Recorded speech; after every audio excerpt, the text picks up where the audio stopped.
"Your curves drive me wild," he declared to the fat girl the whole town laughed at. The dusty street falls silent. Children stop their jeering. Ranch hands choke on their cruel laughter. For the first time in her life, the girl mocked for her size stands in the center of town, while a broad-shouldered stranger lifts her burdens and dares to speak desire out loud. But was it jest or truth? Behind the mercantile walls, her sick father struggles to breathe. Debts mount, and whispers cut deeper than any blade. And when a slick-tongued railroad man comes knocking, offering money to strip her family's land, the stakes turn deadly. What secret in her mother's bloodline could change everything? Why would a drifter risk fire, ruin, and exile just to stand beside her? As the church bell tolls and storm winds rise, will she find the courage to claim love and dignity, or lose everything to the men who laughed? Drop a comment below and share which part of the world you're tuning in from today. If you enjoy stories like this, don't forget to subscribe for more. Through the grimy windows of Silverton's mercantile, late afternoon sunlight cast long shadows across shelves that grew emptier by the day. Sophia's fingers ached from gripping the rough burlap of the flour sacks, and dust from the street had worked its way into her boots, making each step feel heavier than the last. The weight of the flour wasn't just physical. It carried the burden of her father's failing business, his declining health, and the townspeople's cruel whispers. "Look at her, struggling with them sacks," a ranch hand drawled from his perch outside the saloon. "Like a bear trying to dance." Childish laughter pierced the air as several young boys stopped their game of marbles to point. Sophia kept her chin up, though her heart hammered against her ribs. She'd learned long ago that showing hurt only encouraged their cruelty. The first sack slipped from her sweating palms, hitting the packed earth with a dull thud. The second followed immediately after, sending up clouds of street dust that clung to her skirts. Sophia's eyes burned, but she blinked hard, refusing to let the tears fall. Not here, not where they could see. The sound of hoofbeats approached from the west end of the street, but Sophia barely registered it as she bent to gather the fallen sacks. Her fingers trembled as she tried to get a proper grip on the burlap. "Hold on there, miss." The deep voice made her straighten up, and she found herself looking at Dale Boone astride his bay horse. She'd seen him around town these past few weeks, a former drover looking to settle if the gossip was right. He was broad-shouldered and sun-weathered, with kind eyes that crinkled at the corners. Without hesitation, Dale swung down from his saddle. His boots struck the ground with purpose, and he strode toward her with the easy confidence of a man who knew his own mind. The watching townsfolk fell quiet, perhaps wondering what entertainment might unfold. Dale scooped up both flour sacks like they weighed nothing at all, but instead of simply handing them over or carrying them to the store, he turned to face the gathered onlookers. His voice rang out clear and strong across the street. "Your curves drive me wild." The words hung in the air like thunder before a storm. Sophia felt heat rush to her face, spreading down her neck and up to the roots of her hair. She couldn't have been more shocked if he'd thrown a bucket of cold water over her. The street went deadly quiet. Even the wind seemed to hold its breath. A few townsfolk exchanged uncertain glances, while others shuffled their feet in the dust. Nobody seemed to know whether to laugh or scowl. "Is he making sport of her?" someone whispered. "Ain't proper speaking such things in public," muttered another. But Dale's expression held no mockery. He tipped his hat to Sophia with his free hand, his eyes meeting hers steadily. "Allow me to assist you, miss," he said, gesturing toward the mercantile with a slight bow that somehow managed to look graceful despite the flour sacks he carried. Sophia found herself walking beside him, her steps automatic, her mind still reeling from his declaration. The short distance to the store's entrance felt like miles, with every eye in town boring into her back. The bell above the door jangled as they entered the dim interior of the mercantile. Her father's wheezing cough echoed from the back room, a constant reminder of his failing health. Dale set the flour sacks down gently by the counter, then turned to face her. "I hope I didn't cause you any distress, miss," he said quietly, "but I couldn't stand by and watch their cruelty." Before Sophia could find her voice to respond, he touched the brim of his hat once more and strode out, leaving her standing amid the dusty shelves and dwindling inventory. The rest of the afternoon passed in a blur of regular tasks, counting stock, arranging what little merchandise remained, and helping the few customers who still patronized their store. But Dale's words kept echoing in her mind, making her cheeks flush anew each time she remembered. As evening settled over Silverton, Sophia lit the oil lamp and set out their meager supper. The beans and cornbread weren't much, but they were what they could afford.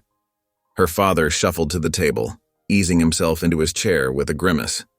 Had to turn away the freight wagon today, he said between coughs. Couldn't pay for the new shipment. Sophia reached across the table and squeezed his hand. We'll manage, Father. We always do. The lamp's flame flickered, casting dancing shadows on the walls. Her father picked at his cornbread, his worried eyes fixed on nothing in particular. The railroad men were by again.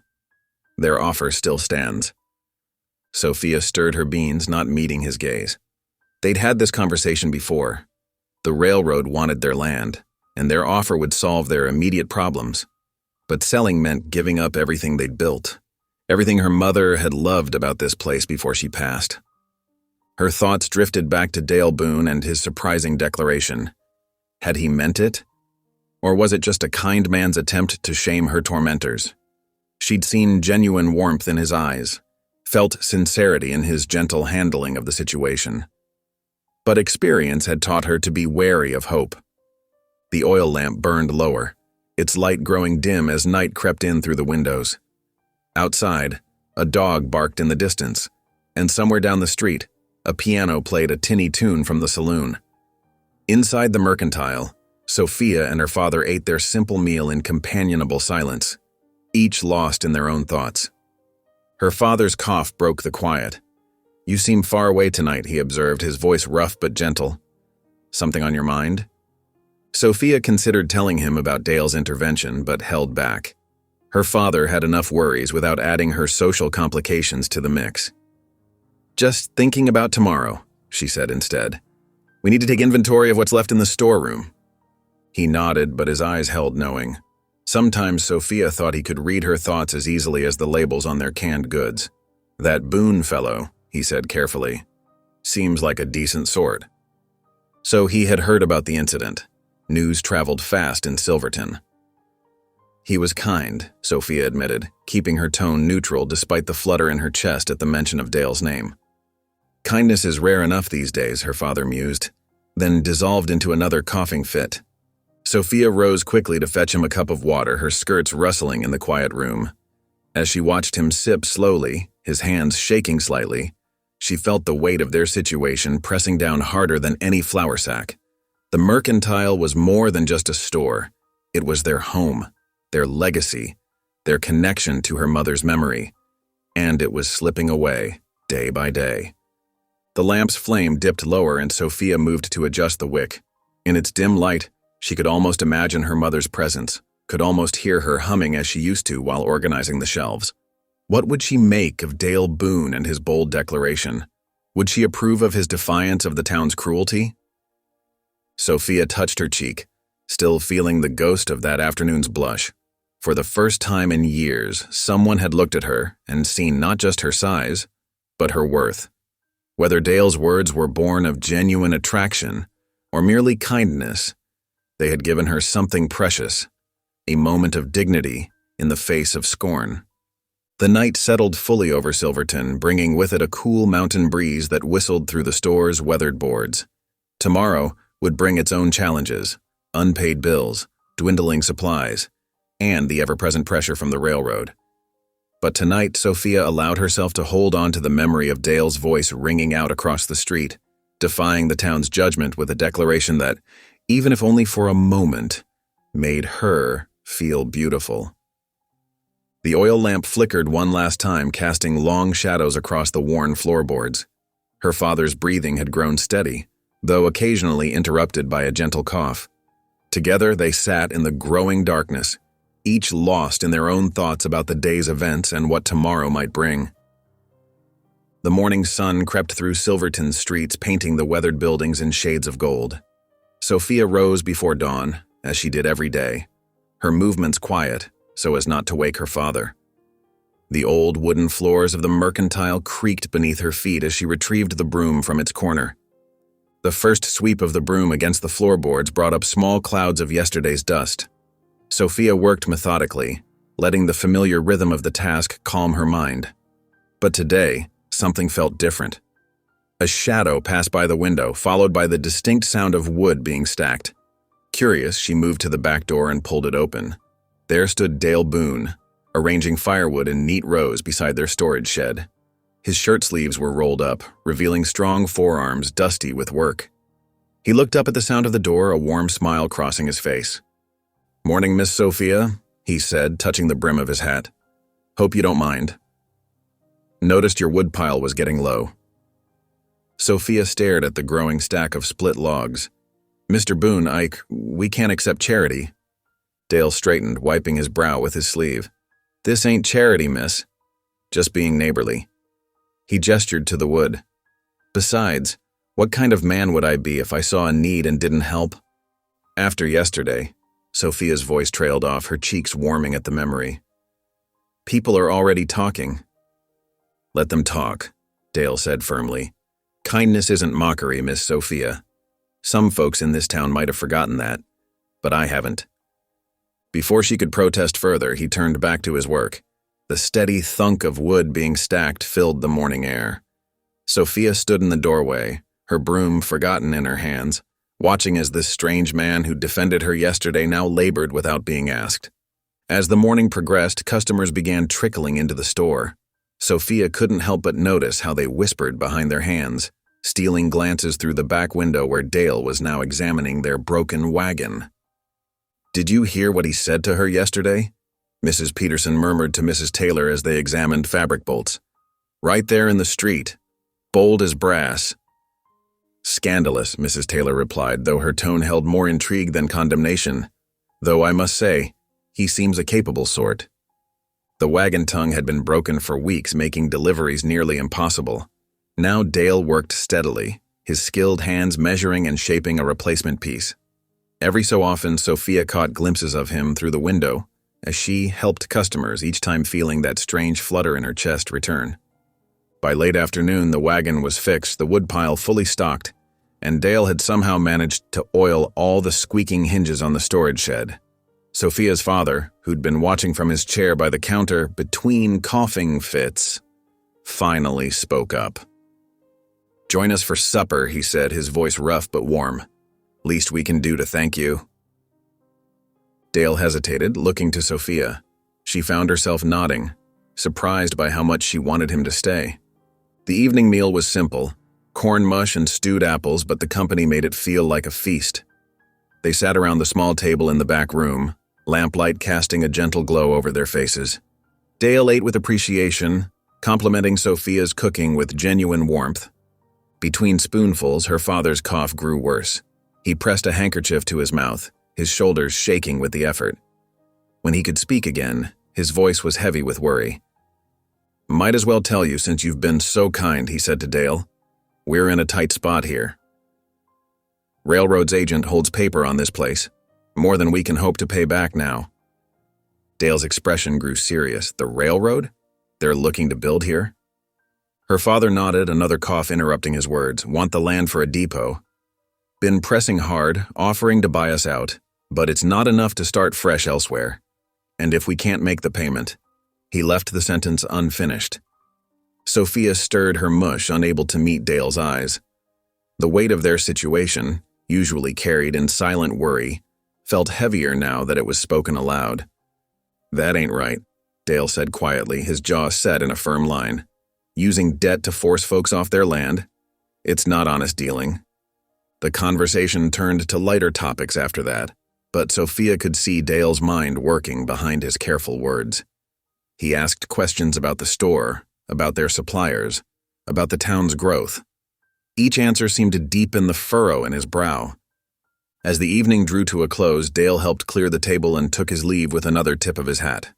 Through the front window, Sophia watched him mount his horse and ride off into the gathering darkness. She was about to turn away when voices drifted up from the street below.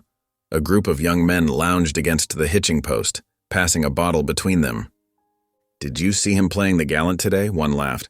"All that work just to mock her further?" "Cruel jest, if you ask me," another added. "Though I reckon she's used to being the butt of jokes." Sophia's fingers curled into fists, her nails biting into her palms. The words hurt, as they always did, but something else burned beneath the humiliation. Anger, yes, but also confusion. Because Dale's actions today hadn't felt like mockery. The careful way he'd worked, his genuine interest in their troubles, the respect in his voice when he spoke to her, none of it matched with the town's cruel assumptions. She moved away from the window, unwilling to hear more. The moon had risen, its silver light spilling across the mercantile's worn roof. Through the open window, crickets sang their evening chorus, a gentle counterpoint to the harsh words from the street. In her small room, Sophia sat on the edge of her bed, running her fingers over the rough cotton of her apron. Dale's words from yesterday echoed in her mind. "Your curves drive me wild." At the time, they'd seemed impossible, either mockery or madness. But after today, after watching him work without complaint, seeing the anger in his eyes when he learned of the railroad's pressure, could it be that Dale Boone truly saw something in her worth declaring? Something beyond the cruel jokes and sideways glances she'd grown used to? The thought sent warmth spreading through her chest, even as doubt tried to crowd it out. The crickets sang on, their song drifting through the window along with the cool mountain air. Sophia sat in the moonlight, torn between hope and fear, between trusting in kindness and protecting her heart. Outside, the town settled into its nighttime quiet, unaware of the turmoil in one young woman's heart, as she dared to wonder if, perhaps, someone finally saw her true worth. Dawn painted the Colorado sky in streaks of pink and gold as Dale Boone guided his bay horse along the creek's winding path. The spring air held a bite of mountain chill, making his breath visible in small puffs. He'd risen before first light, eager to inspect the land parcel he hoped to claim as his own. The creek burbled over smooth stones, its clear waters perfect for both crops and cattle.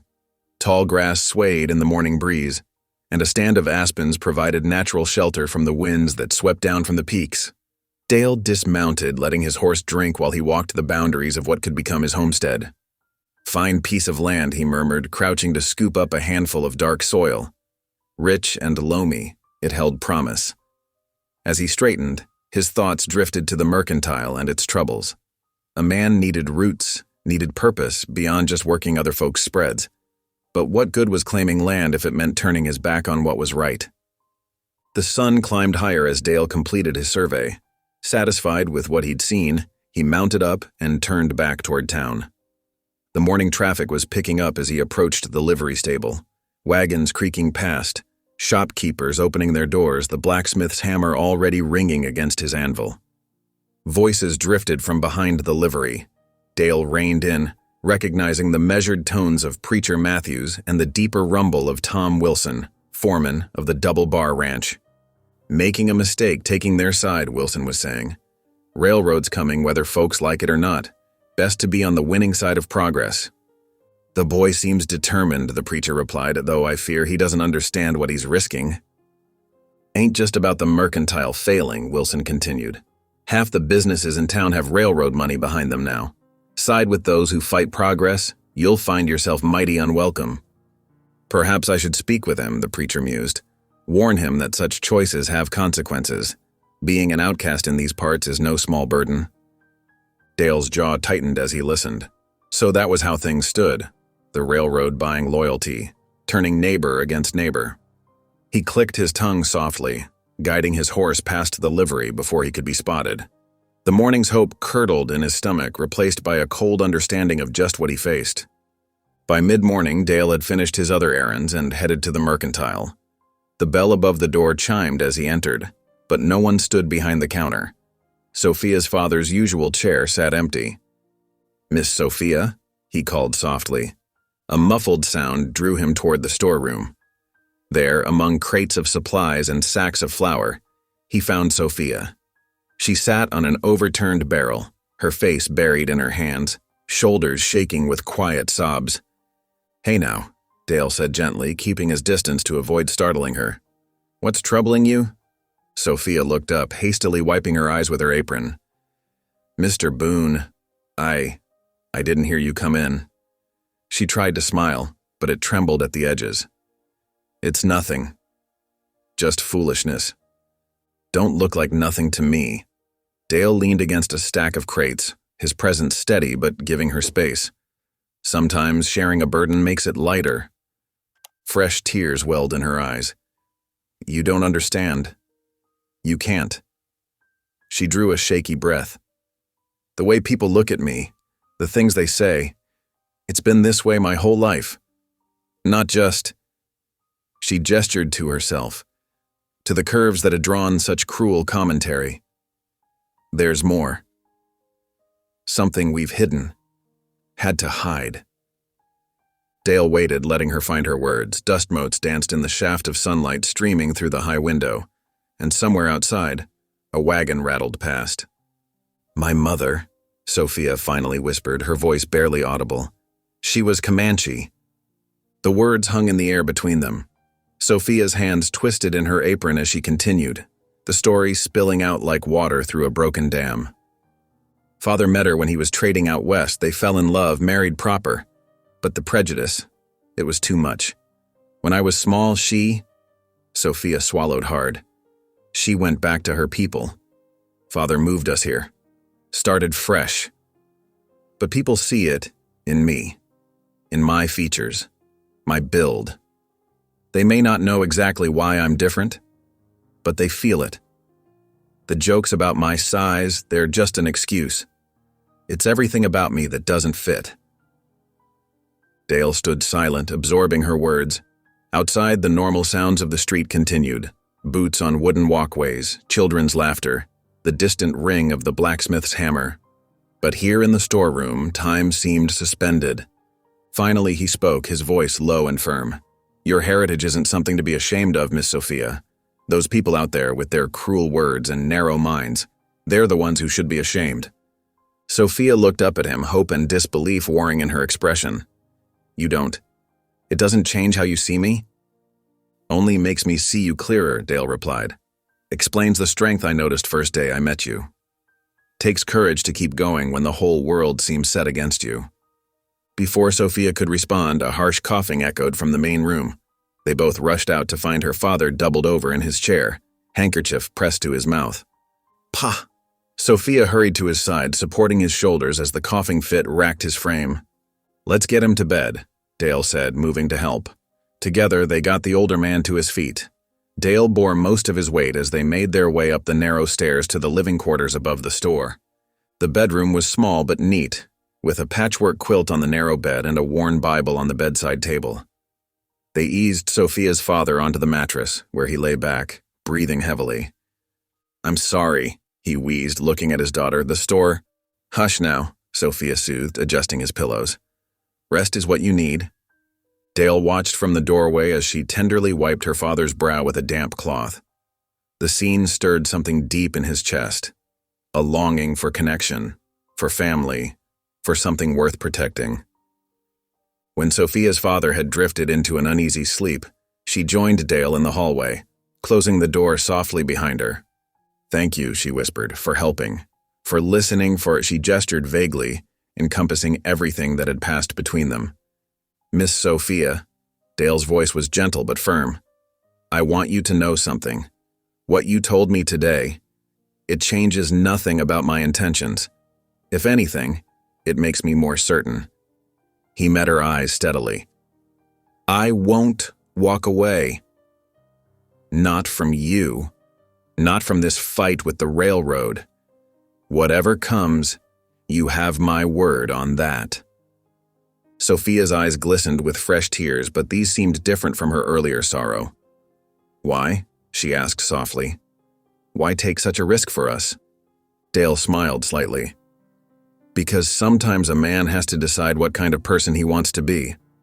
And I reckon standing beside good people who need help is the right choice, no matter what anyone else says. The day was fading outside the windows. Sophia moved to trim the oil lamps, her hands steady now as she went about the familiar task. The warm light filled the hallway with a gentle glow, softening the shadows. Dale lingered by the door, hat in hand. I'll come by tomorrow, check on your father. He paused, then added quietly, You're not alone in this anymore, Miss Sophia. Remember that. With a final nod, he stepped out into the cool evening. The stars were just beginning to appear above the mountains, and somewhere in the distance, a coyote called to its mate. Dale stood for a moment on the walkway, feeling the weight of the day's revelations settle around his shoulders like a familiar saddle. Behind him, through the mercantile's window, the lamplight glowed warm and steady. A beacon of sorts, he thought, guiding him towards something that felt right, felt true, no matter what the cost might be. Dawn crept over Silverton with a pallid light, finding Sophia already awake and worried. Her father's coughing had grown worse through the night, each racking spasm seeming to drain more strength from his thin frame. By morning, he could barely lift his head from the pillow. "Pa, you need to rest," Sophia insisted, pressing a cool cloth to his forehead. "I'll manage the store today." "But the inventory." His words dissolved into another coughing fit. "I know where everything is," she assured him, though her heart squeezed at the thought of facing the day alone. "Just rest and get better." Sophia descended the narrow stairs to the mercantile floor, each step feeling heavier than the last. The morning sun slanted through dusty windows, highlighting the worn floorboards and faded merchandise. She had just finished lighting the lamps when a familiar thump-scrape sound drew her attention to the front porch. Through the window, she saw Dale Boone hefting lumber from his wagon. His shirt sleeves were rolled up, revealing strong forearms as he worked. He caught her watching and touched the brim of his hat with a small smile. The bell chimed as he entered, bringing the smell of fresh-cut pine with him. "Morning, Miss Sophia. Thought I'd fix that broken step before someone takes a nasty fall." "You don't have to," she began. "I know I don't have to." His voice was gentle but firm. "How's your father today?" Sophia's shoulders slumped slightly. "Worse. He couldn't get up this morning." Dale's expression sobered. "Then it's good I'm here to help. You tend to the store, and I'll see to that step." Throughout the morning, the steady rhythm of Dale's hammer provided a counterpoint to the quiet routine of the store. Customers trickled in, some averting their eyes from Sophia, as if her heritage might somehow taint them. Others whispered behind raised hands, their gazes sliding from her face to her curves and back again. "Did you hear about her mother?" one woman murmured to another near the fabric bolts. "A savage, they say." Sophia's hands trembled as she measured out coffee beans, but she kept her chin high. Through the window, she could see Dale working, his presence somehow making the whispers easier to bear. The afternoon sun had reached its peak when the bell chimed again. A man in a fine Eastern suit stepped inside, his boots clicking sharply on the wooden floor. His dark hair was slicked back with pomade, and his smile reminded Sophia of a snake she'd once seen sunning itself on a rock. "Miss Sophia, I presume?" His voice was smooth as creek ice. "I'm Mr. Garrison, representing the railroad company." He extended a gloved hand, which Sophia briefly shook. "What can I help you with, Mr. Garrison?" Instead of answering, he began spreading papers across the counter. The crisp documents covered the worn wood like autumn leaves. "My dear, I'm here to help you." His smile widened. "We know about your father's debts. The medical bills, the overdue supply payments, the property taxes." Sophia's throat tightened. How did he know? The railroad company is prepared to be quite generous. Garrison tapped one document with a manicured finger. "We'll clear all debts, every last penny. All we ask is that you and your father quietly vacate the premises within 30 days. The sum written on the paper made Sophia's eyes widen. It was more money than she'd ever seen, enough to clear every burden and start fresh somewhere else. Her hand trembled as she reached for the document. The front door creaked open and Dale's boots thudded on the floor. He must have finished with the step. "Everything all right in here, Miss Sophia?" Garrison's smile cooled several degrees.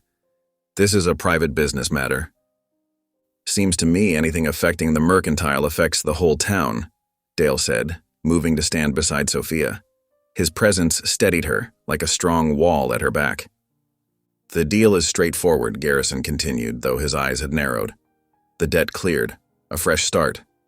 Surely you can see the wisdom in accepting?" Sophia stared at the papers, her mother's face floating in her memory. This store had been her parents' dream, a place where two cultures could meet in trade and respect. To sell it now, "The deal's crooked," Dale said flatly. "Railroad's been pushing folks out all along the line, offering fair prices, then selling the land for 10 times as much. Garrison's pleasant mask slipped for just a moment, revealing something cold beneath. "I'd be careful making accusations, Mr. Boone. A man needs friends in these parts." He gathered his papers with sharp movements. "The railroad always wins, my dear. Fight us, and you'll lose everything anyway. Better to take the money while it's offered." He strode out, letting the door slam behind him. The bell jangled discordantly, and dust motes swirled in his wake. Sophia's legs felt weak. She gripped the counter edge, knuckles white. "What am I going to do?" she whispered. "We'll find another way," Dale assured her. "There's always another way." The rest of the afternoon passed in a blur. As evening approached, Sophia checked on her father, who had finally fallen into an uneasy sleep, then returned downstairs to close up shop. Dale had stayed, quietly restocking shelves and helping customers when she needed to step away. Now, as shadows lengthened across the floor, Sophia paced between the counter and the pot-bellied stove. The banker's draft with its tempting figures lay where Garrison had left it. "That money could pay for a doctor," she said softly. "Could give Pa the care he needs." "And cost you everything your parents built," Dale replied, banking the fire for the night. The flames cast flickering shadows across his face as he worked. "Some prices are too high, no matter how pretty they're wrapped." Sophia stopped pacing and really looked at him, this man who had stepped into their lives like an answer to an unspoken prayer. He wasn't just a rescuer anymore, she realized. He was a partner in this fight, someone who understood what was truly at stake. A sudden gust rattled the windows, making the lamp flames dance. The wind was picking up outside, scouring the streets with dust and tumbleweeds. Sophia shivered, though not from the cold. "What if we can't win?" she asked. Dale straightened from the stove, his eyes meeting hers steadily. "Then we'll lose fighting, not surrendering. But I'm not convinced it's hopeless yet." Another gust shook the building, and somewhere upstairs a window banged. The storm was growing stronger. But here, in the lamplit store, Sophia felt an unexpected warmth. Whatever came next, she wasn't facing it alone. Morning light filtered through rain-washed windows, revealing puddles and mud where dust had ruled the day before. The storm had swept through like a cleansing hand, leaving the air fresh and cool.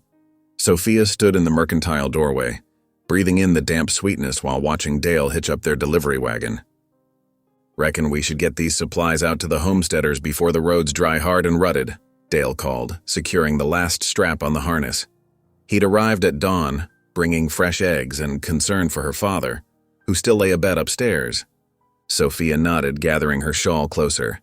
The Hendersons need their seed corn, and Widow Matthews is waiting on flour. She paused, glancing upstairs. Pa's fever broke in the night, but he's still weak. "Then we'd best handle deliveries ourselves." Dale offered his hand, helping her up onto the wagon seat. His palm was warm and calloused, steady as the earth itself. They set out along the muddy track, wagon wheels cutting fresh grooves in the soft ground. Prairie grasses bent heavy with raindrops, and meadowlarks called from fence posts. The morning sun burned away the last wisps of cloud, promising a clear day ahead. As they rode, Sophia found herself sharing stories of her mother, memories she'd kept locked away for years.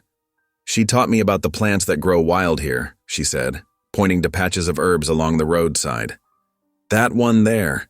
We'd use it for fevers, brewing it into a tea with honey." Dale slowed the wagon, showing genuine interest. "Which part did she use?" "The flowers?" "The roots, actually. But you have to harvest them at the right time, when the moon is full." Sophia's voice grew animated as she explained the careful process of gathering, drying, and preparing the medicine. She said every plant has its own spirit and we must approach with respect. "Makes sense to me," Dale said thoughtfully. "Seems your mother knew things many doctors don't." His simple acceptance warmed her heart. Most folks dismissed Indian medicine as superstition, but Dale listened with quiet respect, asking intelligent questions about dosage and preparation. They made their deliveries throughout the day, stopping at scattered homesteads across the valley. At each stop, Dale handled the heavy lifting while Sophia kept careful records. She noticed how he treated everyone with equal courtesy, the wealthy rancher's wife and the tired homesteader alike. The sun was settling toward the western peaks when they turned back toward town. Golden light painted the mud puddles like mirrors, and the air had grown cooler. Inside the wagon, empty sacks shifted where full ones had been. "That's the last of them," Sophia said, checking her delivery list. "Thank you for helping. I couldn't have managed alone." "My pleasure," Dale replied, then added with a gentle smile, "though I reckon I should thank you too. Never knew there was so much healing growing wild along these roads." Back at the mercantile, Dale helped unload the remaining supplies into the storeroom. As he stacked empty crates, his eye caught a pile of leather-bound ledgers on a high shelf. Dust lay thick upon them, suggesting they hadn't been touched in years. "What are these?" he asked, reaching up.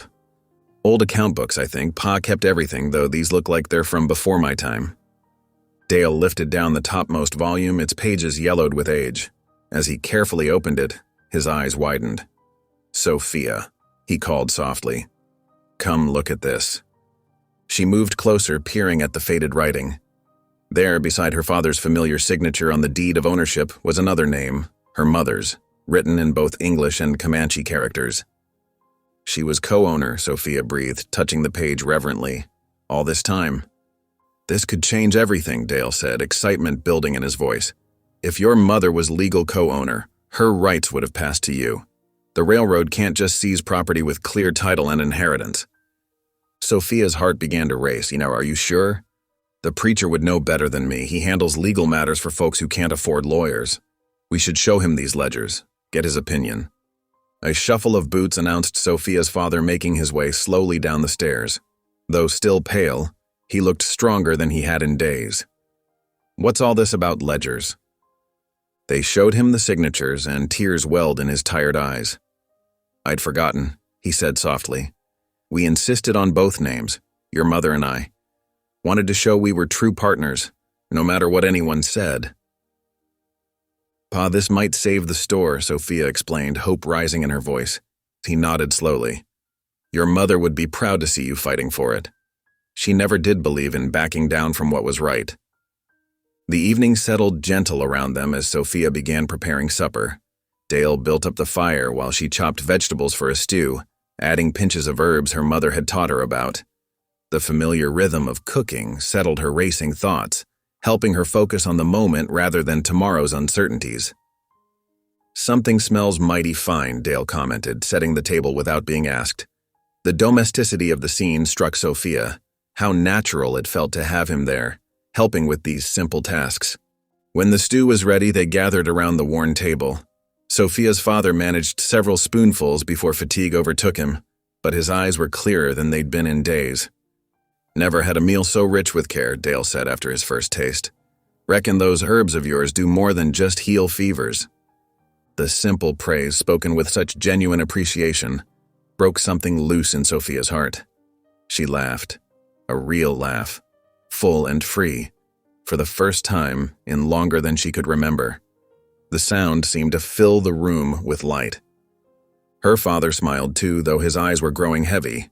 "Think I'll rest a bit by the fire," he said, moving carefully to the old armchair. While Sophia cleared the dishes, Dale gathered the ledgers, wrapping them carefully in clean cloth.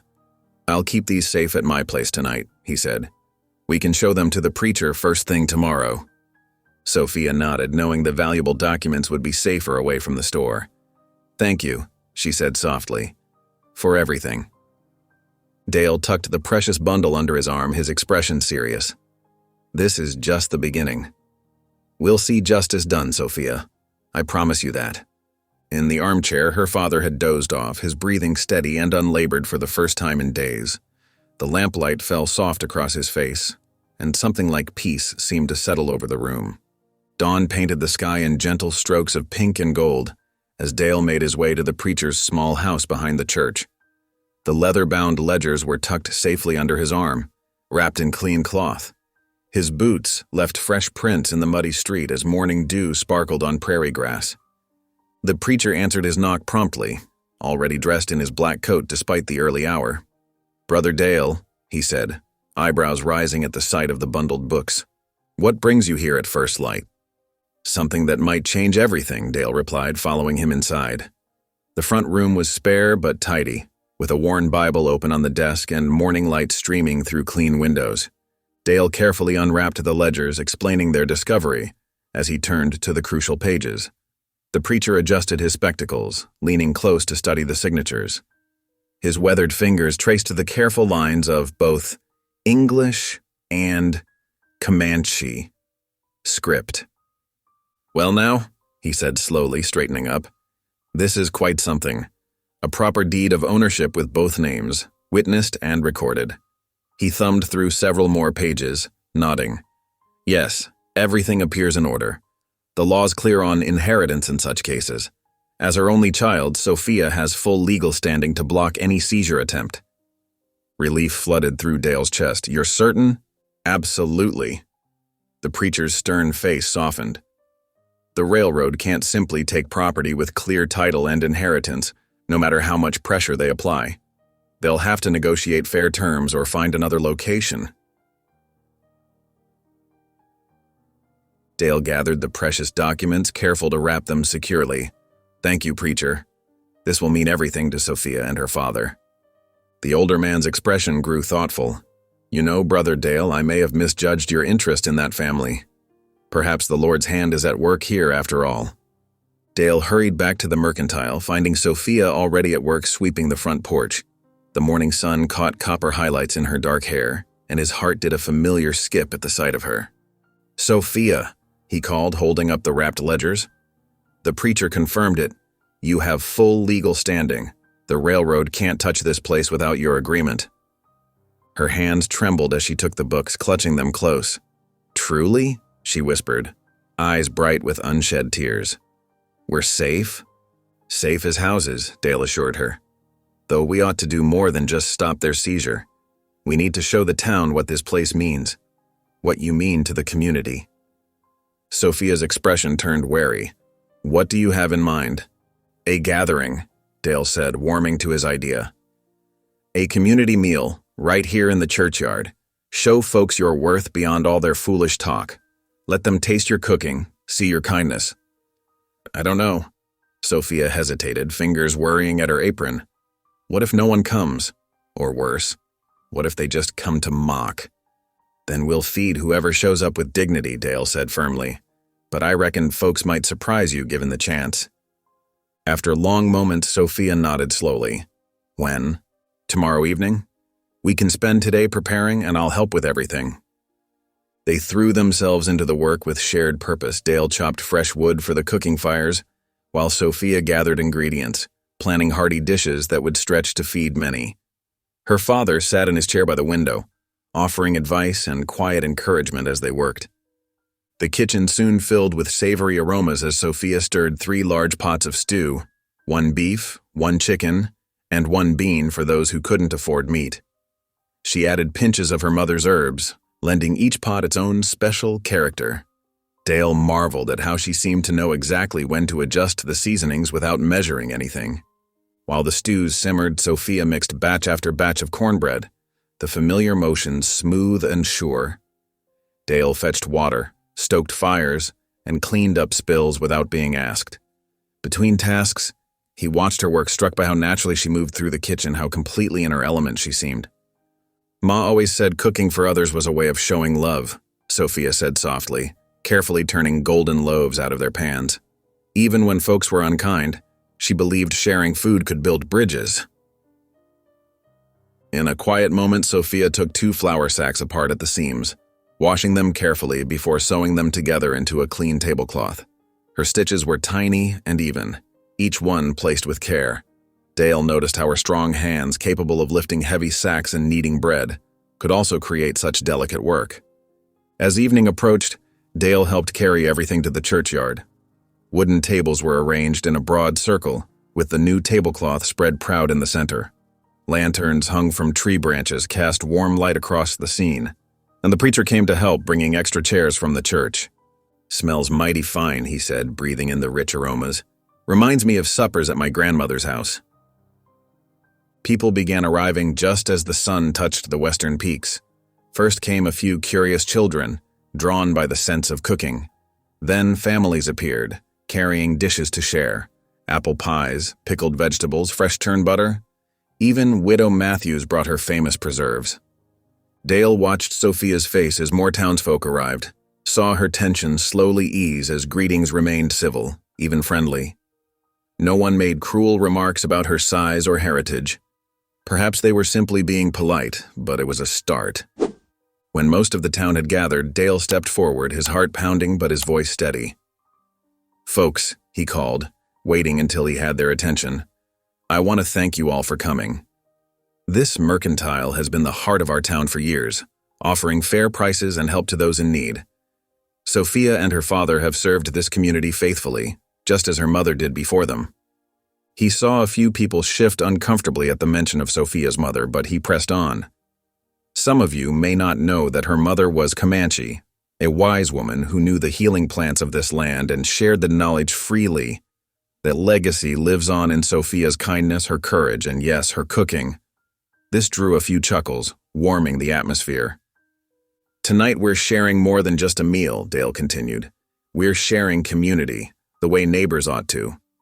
So let's bow our heads, give thanks, and remember that God's table welcomes all his children." The preacher offered a blessing and people began filling their plates. Children chased each other between the tables while their parents talked quietly. Dale noticed several people complimenting Sophia's stews, asking about the herbs she'd used. Her cheeks flushed with pleasure as she explained about the wild plants her mother had taught her to gather. Sophia moved among the tables, making sure everyone had enough to eat. She helped young mothers cut meat for their children, refilled empty cornbread baskets, and listened to old-timers' stories with genuine interest. Gradually, the stiff politeness of the early evening softened into something more natural. As darkness settled fully, someone started singing Amazing Grace. Others joined in, voices rising sweet and clear into the starlit sky. Sophia stood very still, listening, and Dale saw tears gleaming on her cheeks. Without thinking, he reached for her hand. She didn't pull away. More hymns followed, familiar tunes that had followed settlers across the prairie. Dale watched Sophia's face in the lantern light, saw how the music seemed to wash away years of hurt and loneliness. She wasn't being mocked or whispered about. She was simply part of the gathering, accepted if not yet fully embraced. As the evening drew to a close, people began drifting home in twos and threes. Many stopped to thank Sophia for the meal, a few even asking if she might share her recipes. The preacher helped stack chairs while children collected the lanterns, their small faces glowing in the warm light. Finally, only Dale and Sophia remained in the churchyard, putting away the last of the dishes. The night was cool and clear, with a quarter moon riding high above the peaks.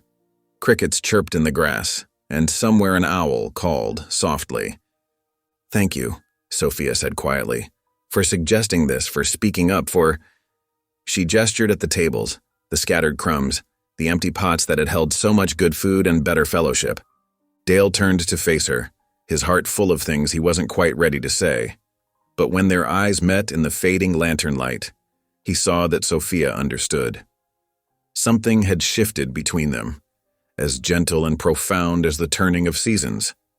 Together, they carried the last basket back to the mercantile, where Sophia's father waited on the porch. The old man's eyes were bright with pride as he looked at his daughter. "Your mother would have loved this evening," he said softly. "You did her proud, girl." Sophia glanced at Dale, and in that moment he saw all the possibilities that lay before them, not just the saving of a store, but the building of something far more precious. His words of wild attraction, spoken that first day, had grown into a deeper truth. He loved her strength, her dignity, her generous heart, and maybe, just maybe, she was beginning to believe in that love. The sunrise painted Silverton's peaks in soft gold as Sophia opened the mercantile's front door. Her heart felt lighter after last night's community supper, and a quiet tune rose to her lips as she moved through the familiar morning tasks. The wooden shelves needed restocking after yesterday's busy afternoon, and she lifted cans of peaches and bags of sugar with practiced ease. Dale had promised to stop by later with more firewood, and the thought brought warmth to her cheeks. The store's bell chimed as early customers drifted in, seeking coffee beans and flour. Their greetings were civil, some even friendly, a welcome change from the usual cold shoulders and whispers. "Morning, Miss Sophia," old Mrs. Peterson called from the doorway. "Still have any of that wonderful cornbread from last night?" Sophia smiled, reaching beneath the counter. "Yes, ma'am, saved back 2 loaves special for—" A harsh coughing sound from the back room cut her words short. Her father's cough, worse than she'd ever heard it. "Papa?" Sophia hurried through the curtain-dividing store from living quarters. Her father stood gripping his desk, face red with effort, as another coughing fit seized him. Before she could reach him, his knees buckled. "Help!" Sophia lunged forward, catching him before he hit the floor. His skin burned against hers. "Someone please help!" Heavy boots thundered across the store's wooden floor. Dale burst through the curtain, taking in the scene in one sharp glance.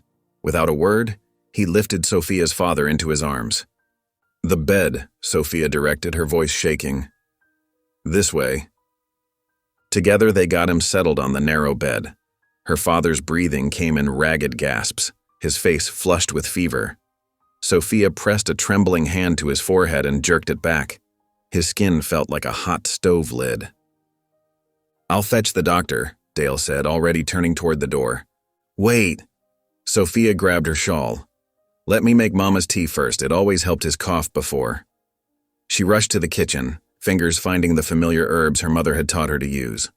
Mullein for breathing, elderberry for fever, wild cherry bark to ease the cough. Her hands shook as she measured portions into the pot.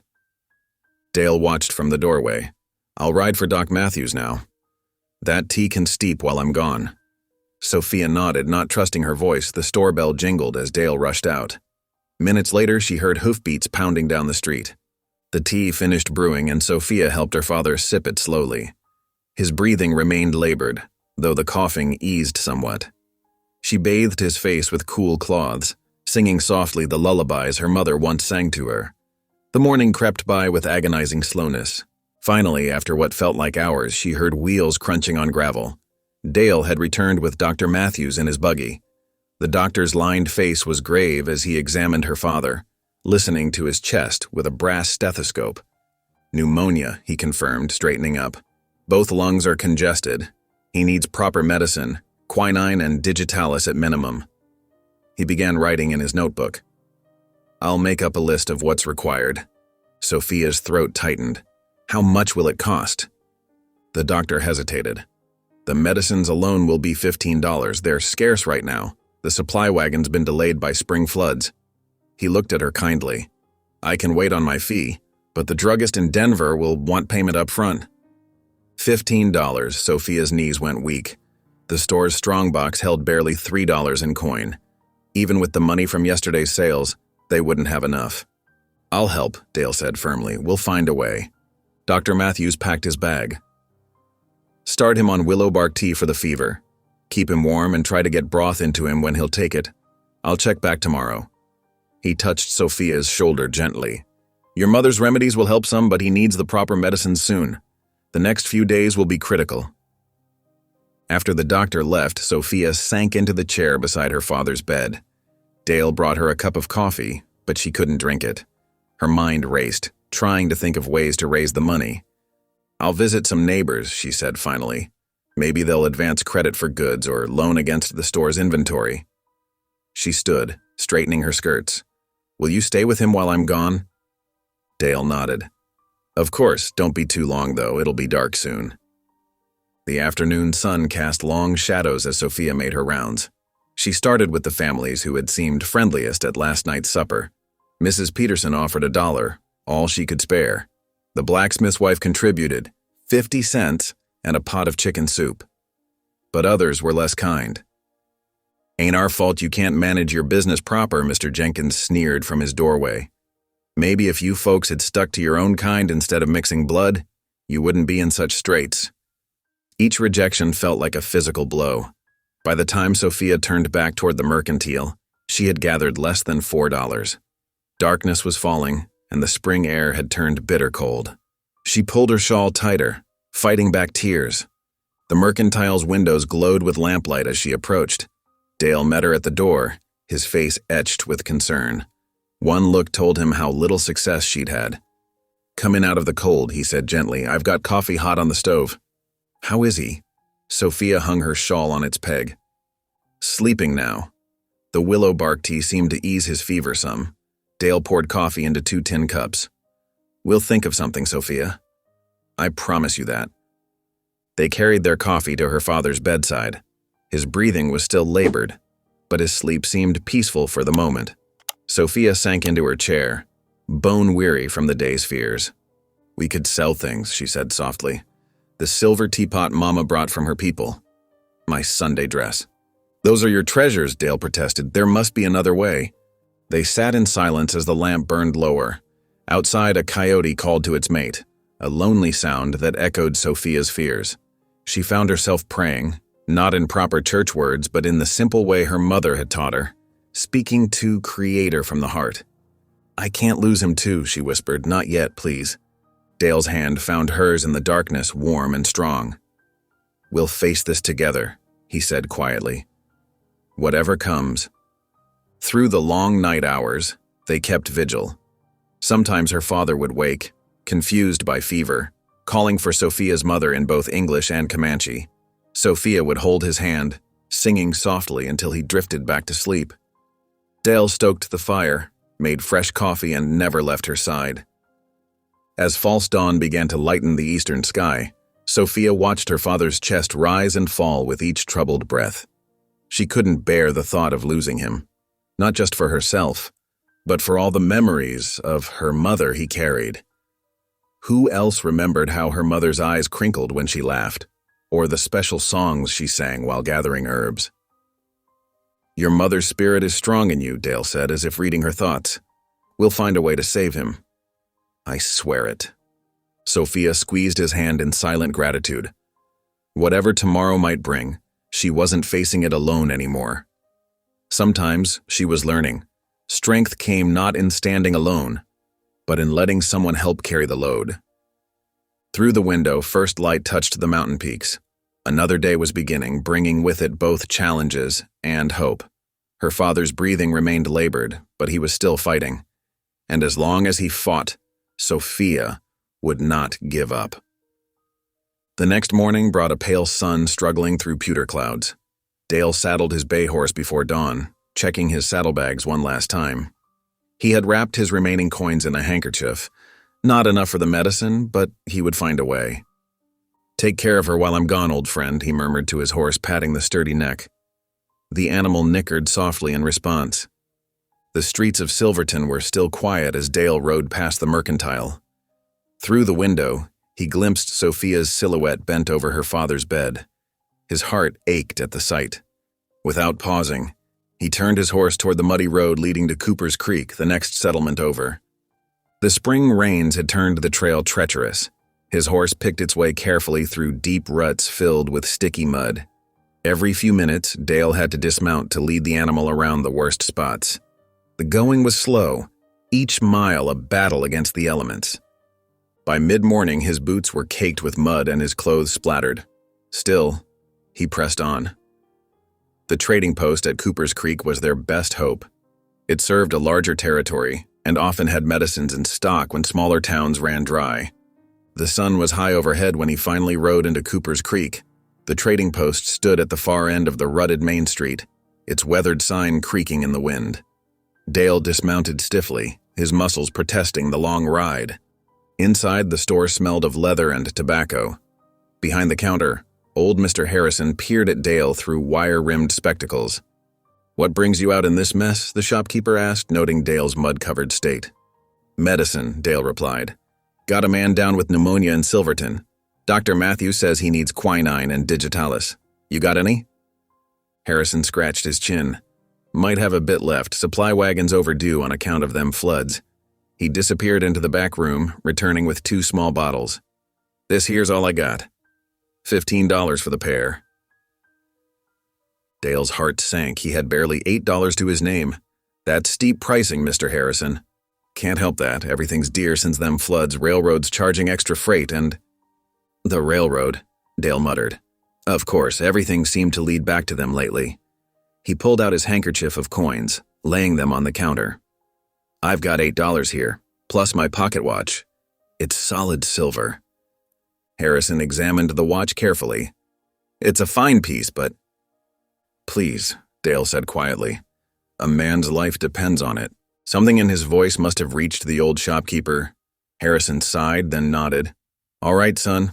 The watch and coins'll do it. But don't tell folks I sold it so cheap. I'll have every hard luck case in 3 counties at my door." Relief flooded through Dale as he carefully tucked the precious bottles into his saddlebags.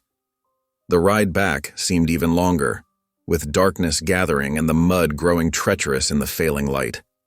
His horse stumbled more than once, forcing him to lead the animal on foot for long stretches. It was full dark by the time he reached Silverton. Lamplight still burned in the mercantile's windows, a beacon guiding him home. His muscles ached from the journey, but none of that mattered now. The bell jingled as he pushed open the door. Sophia looked up from her father's bedside, her face drawn with worry. When she saw the bottles in Dale's mud-covered hands, her eyes filled with tears. "You found it," she whispered. "Oh, Dale." He helped her measure out the first dose according to Dr. Matthews' instructions. Her hands trembled slightly as she held the spoon to her father's lips. The sick man swallowed obediently, then drifted back to sleep. "How did you afford it?" Sophia asked softly. "I know the price of such medicines." Dale shrugged. "Had some savings. And my watch fetched a fair price." "Your silver watch? But that was your father's."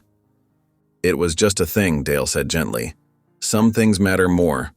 Sophia touched his mud-splattered sleeve.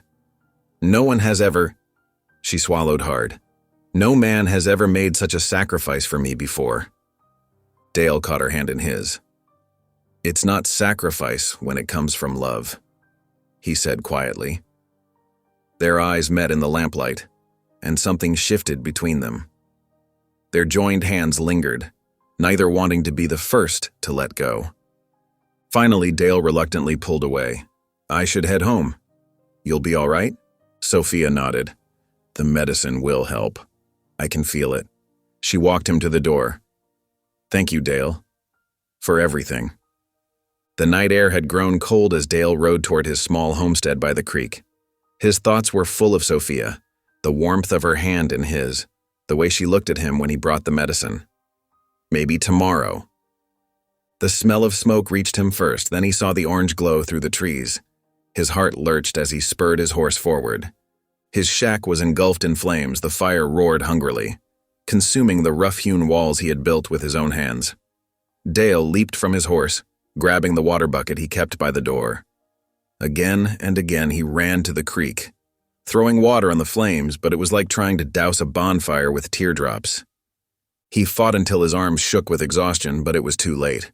The roof collapsed with a thunderous crash, sending sparks spiraling into the night sky. As the flames died down, Dale sank to his knees in the ashes of what had been his home. This was no accident. The timing was too perfect, the message too clear. The railroad agent, Garrison, was showing his hand, punishment for standing with Sophia against their plans. Dawn found Dale still sitting in the ruins. Most of his possessions were destroyed. Tools, clothes, the chest containing his mother's Bible. But as he sifted through the ashes, his resolve only grew stronger. If Garrison thought this would drive him away from Sophia, he had sorely miscalculated. Dale stood slowly, brushing ash from his clothes. He had lost his father's watch and now his home, but he had gained something far more precious. The knowledge that his heart belonged irrevocably to Sophia. No amount of threats or destruction could change that now. His horse waited patiently nearby, still saddled from the night before. Dale mounted wearily, turning toward town. He had no home now, but he knew where he belonged. Wherever Sophia was, that was home enough. Dawn crept over Silverton's rooftops, painting the sky in soft shades of pink and gold. The early morning quiet was broken only by the distant crow of roosters and the soft padding of Dale's boots as he made his way down the muddy main street. His clothes were streaked with soot, his face weary and drawn from the long night. Each step felt heavy, but he pressed forward, drawn to the one place that now felt like home. Sophia was sweeping the mercantile's front steps when she spotted him. The broom clattered to the wooden planks as she rushed down to meet him, her skirts swishing against the morning dew. "Dale!"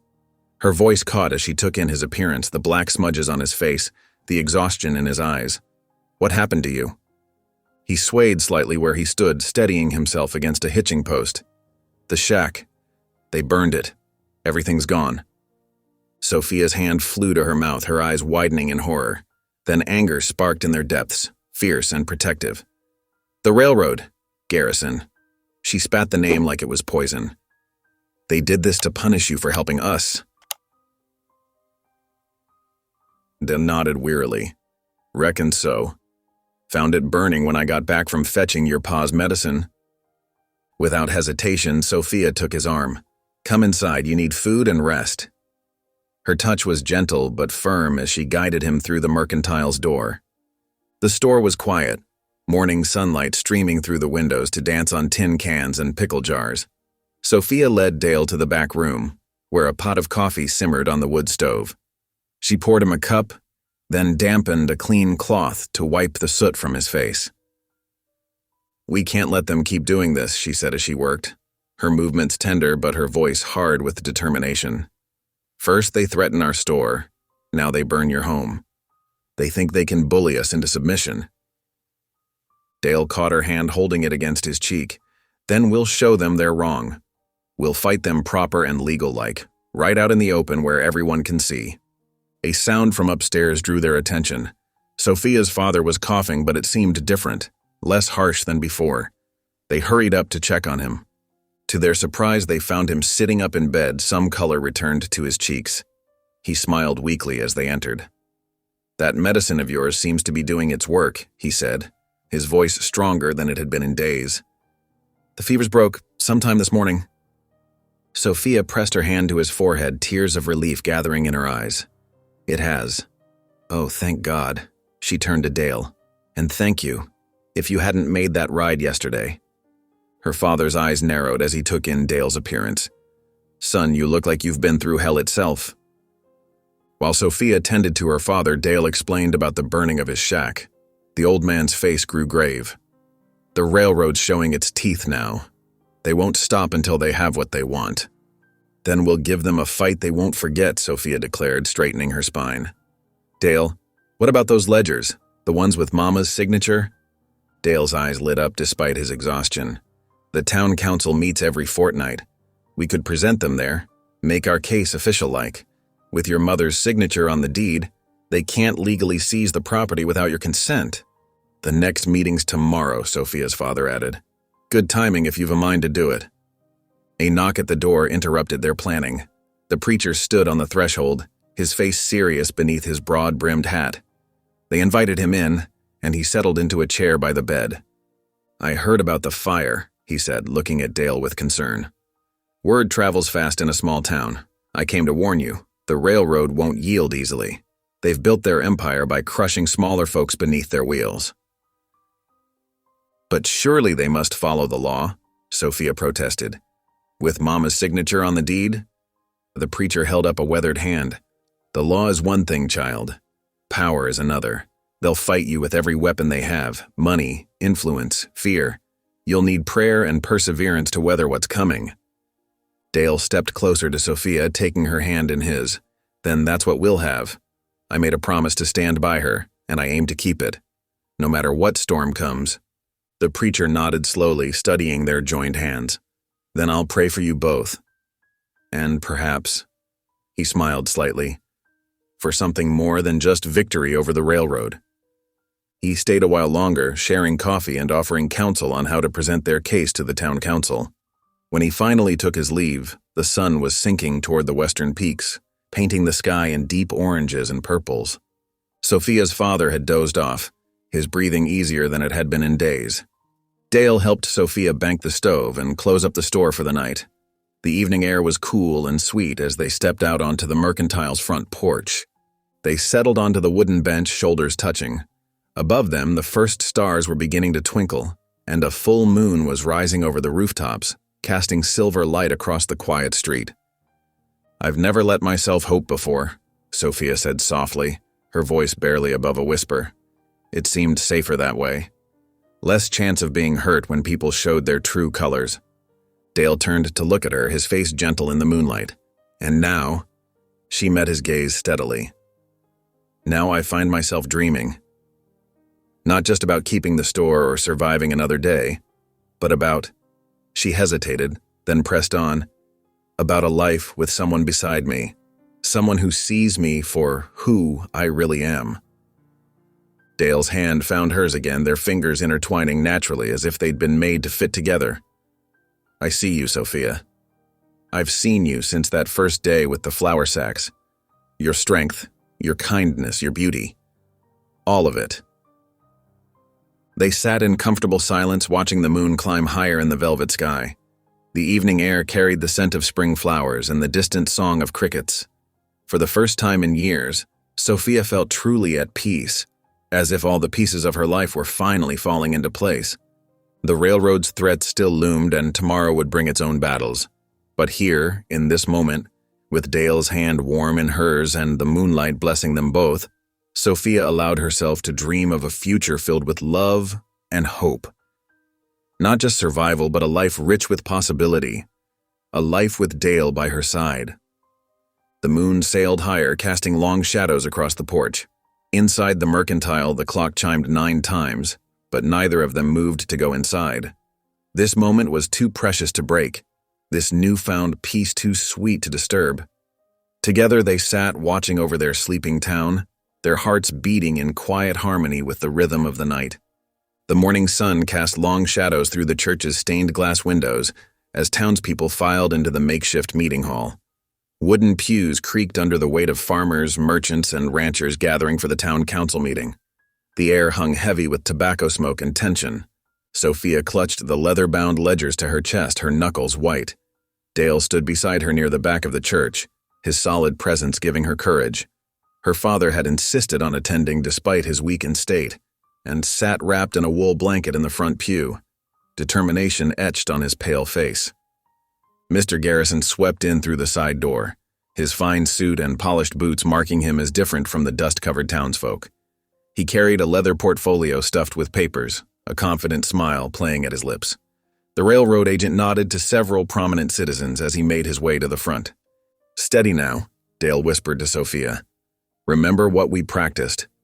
She nodded, trying to still the trembling in her hands. The ledgers felt like they weighed 100 pounds. The town council chairman, a gray-haired banker named Thompson, called the meeting to order with 3 sharp raps of his gavel.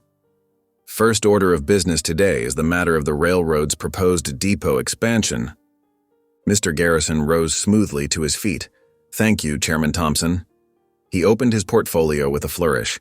"I have here the legal documents authorizing the railroad's acquisition of several properties along Main Street, including the mercantile currently operated by the Warner family." He spread papers across the wooden podium, his voice carrying to every corner of the church. "The railroad's plan will bring prosperity to Silverton. A new depot means more trade, more travelers, more opportunity for everyone." His eyes swept the crowd. "Change is coming, friends. We can either embrace it or be left behind." Murmurs rippled through the gathering. Sophia saw several heads nodding, particularly among the wealthier townsfolk who stood to profit from increased rail traffic. "Now," Garrison continued, "I understand some parties may be reluctant to accept progress, but the railroad's authority in this matter is quite clear." He held up a thick document bearing official seals.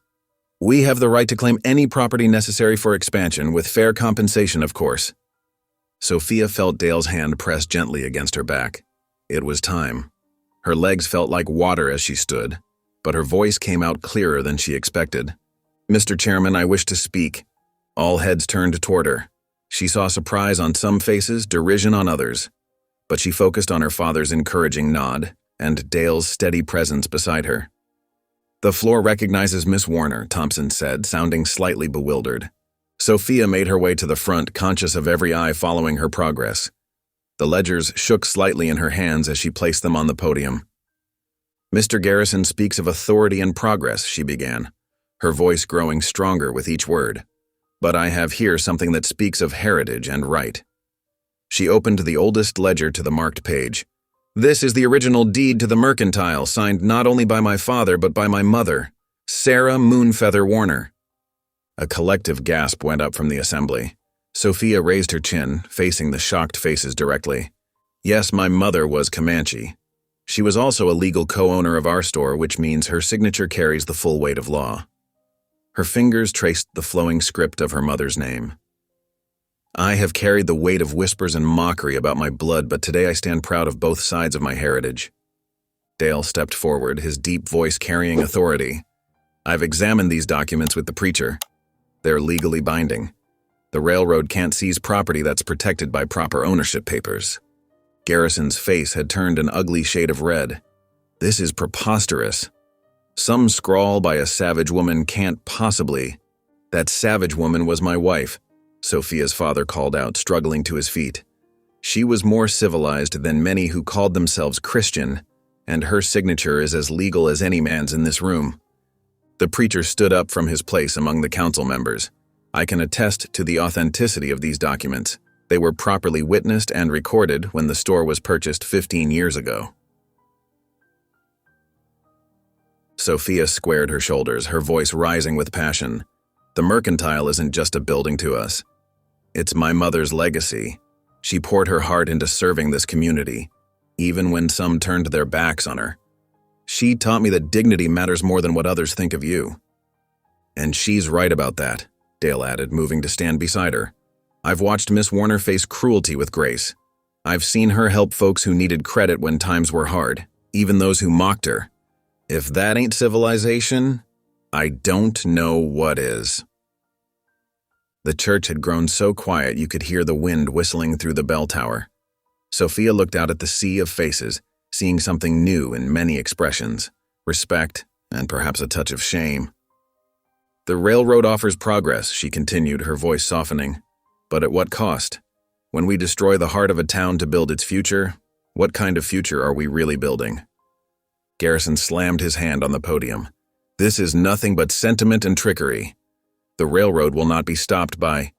The railroad will follow the law, Thompson interrupted firmly. If Miss Warner has legal claim to the property through her mother's signature, then any seizure would have to go through proper channels of appeal. Which could take years, the preacher added with a slight smile. Garrison's face twisted with fury. This isn't over, he spat. The railroad has ways of dealing with troublemakers. He gathered his papers with shaking hands and stormed toward the door. A strange thing happened as he passed through the crowd. Instead of parting before him as usual, people held their ground, forcing him to push his way through. Several turned their backs as he passed. Sophia sagged slightly against the podium, the strength that had carried her through beginning to ebb. Dale's hand found her elbow, supporting her. Well spoken, Miss Warner, Thompson said, genuine respect in his voice. The council will need to review these documents formally, but for now, I believe we can table any discussion of property seizure. As the meeting broke up, something remarkable occurred. People who had never given Sophia a kind word began approaching her. Mrs. Peterson, the baker's wife, touched her arm gently. Your mother used to share her remedies with me when my Thomas had croup. I never properly thanked her. Old Mr. Jenkins removed his hat. My Emma always said your mother made the best willow bark tea for her joints. Reckon we all forgot some important things over the years. Even the banker's wife nodded respectfully as she passed, though she said nothing. Sophia's father made his way to her side, tears shining in his eyes. Your mother would be so proud, he whispered, embracing her. So very proud. They made their way out of the church together, Dale carrying the precious ledgers. The afternoon sun felt warmer somehow, the air sweeter. Though Sophia knew Garrison's threats weren't empty, the burned ruins of Dale's shack proved that something fundamental had shifted in the town's atmosphere. That night, after her father had been settled into bed and Dale had gone home, Sophia lay awake in her small room above the store. Her heart still pounded when she remembered standing before all those people, claiming her heritage openly for the first time. The fear lingered, a shadow at the edges of her mind. But stronger than the fear was a new feeling, pride. Pride in her mother's memory, in her father's love that had defied convention, in Dale's unwavering support. She was no longer the girl who bore ridicule in silence. She had found her voice and, with it, her strength. Outside her window, a whippoorwill called into the darkness. Sophia listened to its lonely song and thought of her mother, who had taught her the bird's name in both English and Comanche. For the first time, she allowed herself to whisper both names aloud, honoring both halves of her heritage. The sound of horses' hooves on the packed earth of Main Street drew her to the window.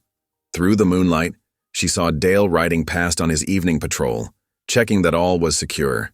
He glanced up at her window, touching his hat brim, when he saw her silhouette. Sophia raised her hand in return, warmth filling her chest. No, she no longer stood alone. Whatever challenges tomorrow might bring, she faced them with allies. And perhaps something more. Something growing between her and Dale that felt as natural as breathing. The night deepened around the sleeping town. In her bed, Sophia finally drifted toward sleep, the memory of standing tall before her neighbors playing through her mind. They had seen her today, truly seen her, perhaps for the first time. Dawn would bring new challenges, but it would also bring new strength. She was ready. Morning sunlight spilled through the mercantile's front windows, catching dust motes dancing in the air. Sophia arranged jars of preserves on the shelves when the bell above the door chimed. She turned, expecting another day of cold shoulders and whispers. Instead, Mrs. Miller, a widow from the edge of town, stood in the doorway clutching a covered pot. Steam curled from beneath the lid, carrying the rich aroma of chicken soup. "For your father," Mrs. Miller said softly, setting the pot on the counter. "My Thomas always said your mother's remedies helped him in his final days. Perhaps this might help your father now." Sophia's throat tightened. "Thank you," she managed, "and that's very kind." Throughout the morning, more townspeople filtered in. Some came to buy supplies, but others simply wanted to talk. Old Mr. Peterson purchased coffee beans, then lingered to share a story about how Sophia's mother had once helped his wife through a difficult childbirth with her herbal knowledge. Near noon, Jake Turner, one of the ranch hands who had often joined in the mockery, pushed through the door. His hat twisted nervously in his hands. "Miss Warner," he said, eyes fixed on his boots. "I reckon I owe you an apology. Been mighty unkind with my words, and that ain't right. My mama raised me better than that." Sophia stood frozen, a bolt of calico cloth half-measured in her hands. Thank you, Mr. Turner. Ain't looking for forgiveness," he continued. "Just wanted you to know I was wrong. And if anyone gives you trouble, well, some of us boys will keep an eye out." The day continued like that. Small gestures, quiet words of support, tiny bridges being built across years of prejudice. Each interaction felt like a stone being added to a foundation of hope. But hope, Sophia learned, often came hand in hand with hardship. By afternoon, whispers of a different sort reached the mercantile. Mr. Garrison had been busy, spreading poisonous rumors through town. "Heard tell he's saying the deed's a fake," Mrs. Thompson confided as she purchased flour. "Claims you and Dale cooked it up together to cheat the railroad." Sophia's hands clenched around the flour scoop. The preacher himself verified those documents. "Oh, I believe you, dear." Mrs. Thompson patted her arm. "But Garrison's got some folks stirred up. You be careful." The warning proved necessary. That evening, as shadows lengthened across Main Street, Sophia found Dale checking the mercantile's back door. His expression was grim. "Saw some railroad men hanging around earlier," he explained. "Don't trust them not to try something under cover of dark." "You can't stay out here all night," Sophia protested. "It can and will." Dale's jaw set stubbornly. "Already lost my shack. Won't let them touch your store." As if to emphasize his point, he began a slow circuit of the building, checking windows and doors. Sophia watched him, worry gnawing at her heart. Finally, she made a decision. "At least come inside for coffee," she offered. "You can watch the street from there, and it's warmer." Dale hesitated, then nodded. Soon they sat at the small table near the pot-bellied stove, lamplight casting a gentle glow around them. The coffee's rich aroma mixed with the familiar scents of leather, tobacco, and dry goods that filled the store. Sophia's father dozed in his room upstairs, his breathing easier today thanks to the medicine. His occasional coughs echoed down the stairs, reminding them they weren't truly alone. "Thank you," Sophia said softly, cradling her cup, "for everything you've done. I never expected." She trailed off, staring into the dark liquid. "Expected what?" "Anyone to stand with me like this, to risk so much." Her voice dropped even lower. "I never thought any man could want to be near me." Could love... She cut herself off, cheeks flushing. Dale leaned forward, his eyes intense in the lamplight. Remember what I said that first day? About your curves? Sophia nodded, unable to speak. Meant every word, he said firmly. You're beautiful, Sophia. Those curves of yours are a gift from God himself. Signs of plenty and life. Like the rolling hills after spring rain, like the fullness of harvest. His voice grew husky. Any man who can't see that beauty is blind as a cavefish. Emotion welled up in Sophia's chest, threatening to overflow. Dale's hand moved across the table, fingers brushing hers. The touch sent sparks through her skin. He leaned closer, his eyes dropping to her lips. Sophia's heart thundered in her chest as she found herself drawing nearer to him. A loud cough from upstairs made them both jump. The moment shattered like dropped glass. Sophia pulled back, face burning. Dale cleared his throat and stood to check the window. But something had changed between them, a threshold crossed that couldn't be uncrossed. As midnight approached, they sat before the banked fire, not touching, but close enough to feel each other's warmth. The comfortable silence spoke volumes about their growing bond. Outside, the wind picked up, rattling the windows with its cold fingers. The sound held a warning of storms to come. But inside the mercantile, Sophia felt warmer than she had in years. Dale's solid presence beside her promised shelter from whatever tempests approached. They sat together through the deepening night, sharing occasional soft words and comfortable silences. Each understood that while tomorrow would bring new challenges, they would face them together. The certainty of that knowledge was enough for now. Every few hours, Dale made his rounds, checking doors and windows. Each time he returned to his seat beside Sophia, settling just a little closer than before. Neither mentioned their near kiss, but its possibility hung in the air between them, sweet as summer honey. The wind continued its mournful song outside, but within the circle of lamplight, Sophia and Dale had found their own kind of shelter, not in walls or locks, but in the growing certainty of their feelings for each other. Whatever Garrison and his railroad men might plan, they couldn't touch this fragile, beautiful thing taking root between two hearts that had finally found their home. Dawn crept over Silverton with unusual quiet, the world muffled beneath a thick blanket of early snow. Flakes drifted past the mercantile's frost-etched windows, transforming the muddy street into a pristine white canvas.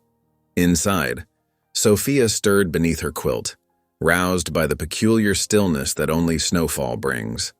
The floorboards creaked softly under her feet as she made her way downstairs. The main room stood cold and dark, waiting for life to return.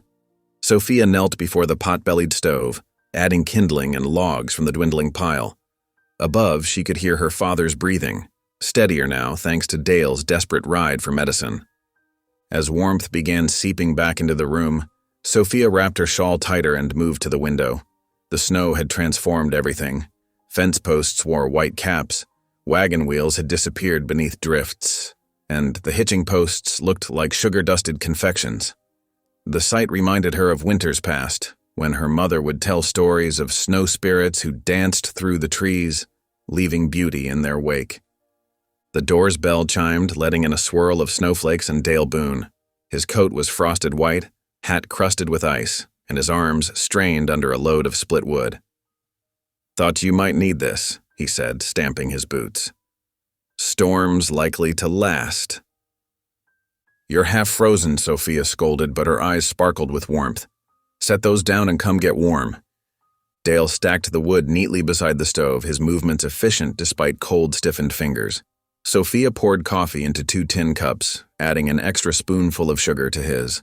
Their fingers brushed as she handed him the cup, sending a different kind of warmth through her chest. "How's your father this morning?" Dale asked, cradling the hot drink. "Better," Sophia said. "His breathing's easier. That medicine you brought, I can't thank you enough." "No need for thanks between us," Dale replied softly. The day settled into a rhythm of quiet labor. Sophia set up her sewing near the stove, working on a dress commission for the banker's wife. The steady click of her needle kept time with Dale's hammer as he mended loose shelving and repaired a stubborn drawer. Few customers ventured out in the snow, leaving them wrapped in comfortable silence broken only by occasional soft words. "Pass me that measuring tape," Sophia would ask. "Mind holding this level?" Dale would reply later. Each small exchange, each shared glance built something delicate between them, like frost patterns growing across a window pane, beautiful in their gradual formation. By late afternoon, the snow had settled into gentle flurries. The stove's warmth and their steady work had created a peaceful bubble that seemed to keep the world's troubles at bay. But reality crashed back in with heavy boots on the porch and a sharp ring of the door's bell. The preacher stood in the doorway, snow dusting his black coat, his expression grave. "Miss Warner," he said, removing his hat. "Word from the station master's office."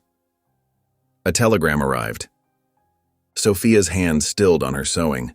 Dale set down his hammer and moved closer to her, a solid presence at her shoulder. "The railroad's sending legal men," the preacher continued, "within weeks, they say. Coming to settle the matter of ownership, one way or another." Anxiety gripped Sophia's heart like an iron band. Weeks, only weeks to prepare for a fight against men who had crushed smaller towns than Silverton, who had broken stronger souls than hers. But Dale's hand found her shoulder, steady and warm. "We have the deed," he reminded her firmly. "Your mother's signature, witnessed and legal. They can send all the fancy lawyers they want. Right's on our side." The preacher nodded slowly. "He's right, Miss Warner. Though it won't be an easy fight." He replaced his hat, pausing at the door. "I'll be praying for you both. And I'll speak to some folks I know. Might be we can find help when the time comes." After he left, Sophia's hands trembled as she tried to return to her sewing. Dale gently took the fabric from her fingers. "Let's get some supper started," he suggested. "Everything looks better with a full stomach." Together, they prepared a simple but hearty meal. Dale had brought venison earlier in the week, and Sophia had vegetables stored in the root cellar. Soon, a rich stew bubbled in the pot, filling the mercantile with savory aromas that drew Sophia's father downstairs to join them. They ate by lamplight, the snow-muffled world outside their windows growing dark. The stew warmed more than their bodies. It seemed to thaw the fear that had frozen Sophia's heart at the preacher's news. "It's strange," she said softly, breaking a comfortable silence. "If you hadn't spoken up that day on the street, if you hadn't been bold enough to declare your feelings so publicly—" She smiled, remembering her mortification that had slowly transformed into something precious. "Everything's changed since then." Dale reached across the table, taking her hand in his work-roughened one. "And every change has been worth it," he said firmly. "Every loss, every fight ahead, worth it to be here with you now." His thumb traced circles on her palm, and Sophia felt the truth of his words in her bones. Her father watched them with tired but knowing eyes, a small smile playing at his lips. After the dishes were cleared and her father had returned upstairs, Sophia found herself drawn to the mercantile's front porch. She wrapped her shawl tight against the cold and stepped out into the night. The snow had stopped, leaving behind a world transformed. Lamplight from the street cast golden pools on the pristine white ground, making the snow sparkle like scattered diamonds. The beauty of it caught in her throat. Here was peace despite everything. Peace in the quiet snow, in the warm glow behind her, in the knowledge that she was no longer facing her battles alone. The railroad's threat still loomed, but they seemed less overwhelming somehow, viewed across this field of untouched white. Dale's bootsteps creaked on the porch behind her. He didn't speak, just stood close enough that she could feel his warmth. Together, they watched the night, sharing the silence and the starlight that peeked through breaking clouds. The snow sparkled below, and Sophia felt something new and precious sparkle in her heart to match it, a feeling of home, of belonging, of being truly seen and valued. Tomorrow would bring its own challenges. The railroad's lawyers would come, bringing storms fiercer than any winter could muster. But here, in this moment, Sophia knew with bone-deep certainty that she could weather whatever came. She had Dale's strength beside her father's love behind her, and her mother's courage in her blood. Sometimes the greatest victories came not in grand battles, but in quiet moments like these. Moments of choosing hope over fear, love over loneliness, and truth over easy surrender. The night deepened around them, crystal clear and cold.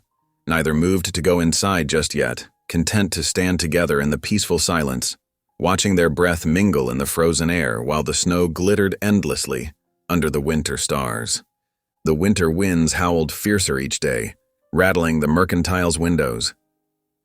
Inside, Sophia tended her father with gentle determination, spooning broth and adjusting blankets as his strength slowly returned. Dale had become a constant presence, stocking shelves during daylight hours and keeping watch from a simple cot near the front counter after dark. One evening, as snow fell in thick curtains outside, angry shouts pierced the quiet. A group of young men pounded on the mercantile door, their voices slurred with drink and hate. "Half-breed store witch," they called, "too big for any man but Boone." Dale's jaw clenched as he strode toward the door, fists ready. But Sophia touched his arm, stepping forward herself. She opened the door wide, lamplight spilling onto the snow.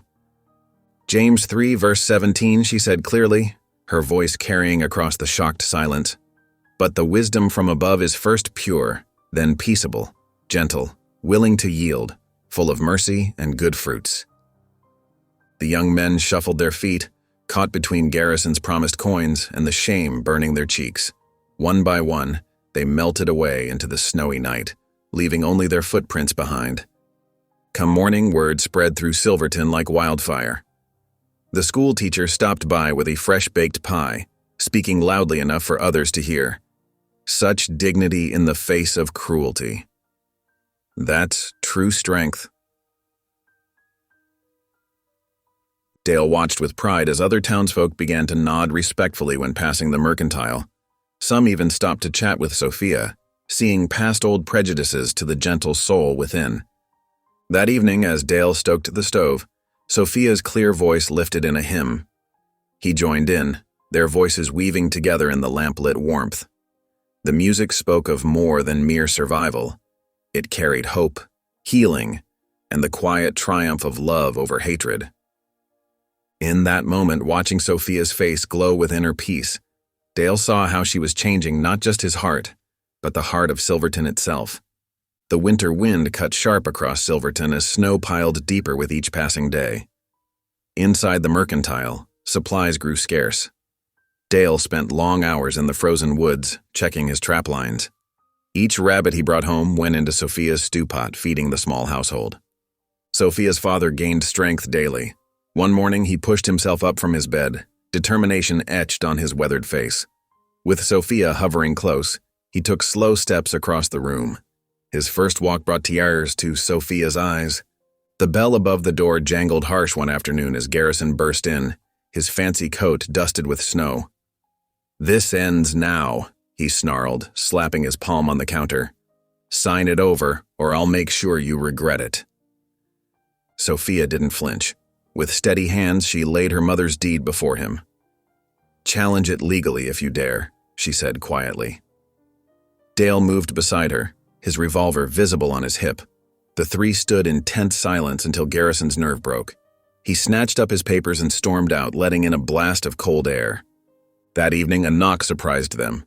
Opening the door revealed Mrs. Peterson from the boarding house, arms full of quilts. Behind her stood other townsfolk, bearing bread, dried meat, and small bags of coins. They filed in, filling the mercantile with warmth and chatter.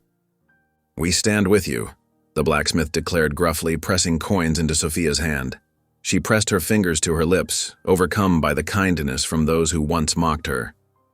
"Your courage changed their hearts," Dale whispered, watching the gathering with bright eyes. Later, after the townspeople left, Sophia and Dale sat by the crackling fire. Snowflakes danced outside the windows as he turned to her, his calloused hand gentle on her cheek. Their first kiss was soft and sweet, full of promise. When they parted, Sophia's smile outshone the flames. Morning sunlight sparkled across fresh snow as the new year dawned over Silverton. Inside the mercantile, warmth from the pot-bellied stove wrapped around Sophia as she arranged jars on shelves. Her father sat in his cushioned chair, color finally returned to his cheeks. "Dale," her father called out, his voice stronger than it had been in months. "Come sit with me a spell." Dale set down the crate he was carrying and pulled up a wooden chair. Sophia pretended to focus on her work, but her ears caught every word. "You saved more than just my life with that medicine," her father said, reaching out to grip Dale's hand. "You saved this family, this store, everything we hold dear." Sophia's cheeks warmed. She knew Dale had spent his last savings on that medicine, had lost his homestead standing beside them, yet he never spoke of the cost. The next Sunday, the preacher organized another community gathering. Tables groaned under covered dishes as townsfolk filled the churchyard. Dale stood tall before them all, his Sunday shirt pressed clean. "Folks," he announced, his voice carrying across the crowd, "I love Sophia with all my heart. I aim to make her my wife if she'll have me." His eyes found hers, sincere and hopeful. A ripple of murmurs swept through the gathering. Then old Mrs. Peterson started clapping. Others joined in, the blacksmith, the school teacher, even the young men who had once jeered. The sound swelled until it filled the yard. The celebration was interrupted by boots crunching on snow. Garrison appeared at the edge of the crowd, his face twisted with anger. But Sheriff Miller stepped forward, backed by a wall of townspeople. "Best move along," the sheriff warned quietly. "The railroad's got no claim here anymore." Garrison's shoulders sagged as he looked at the united crowd. Without a word, he turned and walked away. Later that day, word came that the railroad had officially withdrawn its claim on the mercantile. That evening, Dale led Sophia to the back porch. Moonlight painted the snow silver as he pulled something from his pocket, a wooden ring, carefully carved with delicate patterns. "I ain't got money for gold," he said softly, "but every cut in this wood carries my love for you." Tears spilled down Sophia's cheeks as she held out her hand. "It's perfect," she whispered, as he slipped it onto her finger. Inside, the mercantile glowed with lamplight and fellowship. Townsfolk gathered around the stove, sharing plates of food and raising their voices in hymns.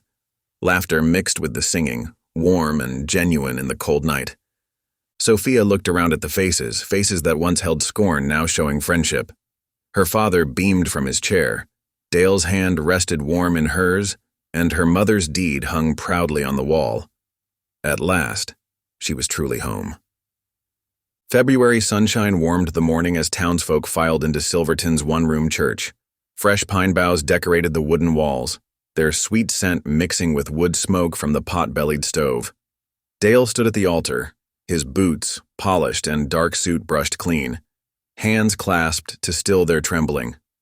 Through the window he watched snowdrops pushing through melting drifts, the first signs of spring's promise. The church door creaked open, and his heart stopped at the sight of Sophia. She wore a simple dress of cream muslin, lovingly sewn to embrace every curve of her figure. No hiding, no shame, just pure beauty. Her dark hair was twined with white ribbons, and her eyes shone with joy as she stepped forward on her father's arm. The same townsfolk who had once jeered now stood in reverent silence, dabbing at tears. Mrs. Peterson sniffled loudly into her handkerchief. Even the ranch hands who had mocked now removed their hats, faces softened with respect. Sophia's father moved slowly but steadily, supporting himself with a polished cane. Pride straightened his shoulders as he guided his daughter down the narrow aisle. When they reached the altar, he placed Sophia's hand in Dale's with a trembling smile. The preacher opened his worn Bible, speaking of love's power to overcome darkness. "Today we witness how faith and dignity triumph over scorn," he declared. "How true hearts find each other despite every obstacle." Dale's voice rang clear as he spoke his vows, promising to cherish Sophia's strength and beauty all his days. Sophia's words came soft but sure, pledging her trust and love. When Dale slipped the wooden ring onto her finger, now polished to a warm glow, tears spilled down both their cheeks. "You may kiss your bride," and the preacher announced. Dale drew Sophia close, their kiss sweet and pure as the congregation burst into cheers and song.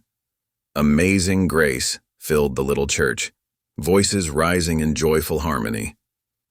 Outside, winter sunshine blessed the churchyard where tables groaned under covered dishes, fresh bread, roasted venison, pies of every kind. Sophia's father settled in a cushioned chair, beaming as he watched the celebration unfold. Lanterns were strung between posts, though the afternoon sun still brightened the sky.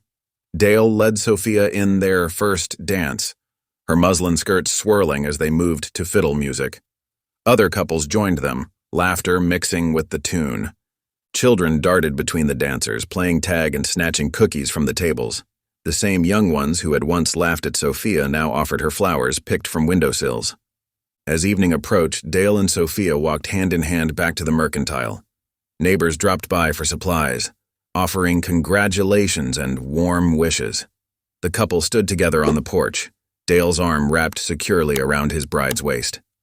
Lamplight glowed in the windows of their store, not just a business now, but the heart of their shared future. The mercantile that had nearly been lost now stood as a beacon of hope and community renewed through love. They watched the sun set behind the mountains, painting the snow in rose and gold. Sophia leaned her head against Dale's shoulder, finally and completely at home in who she was and who loved her. Thank you for listening. Stories connect us in the most unexpected ways. If you felt that spark today, make sure you're subscribed. I share a new one daily, and the next might change your day.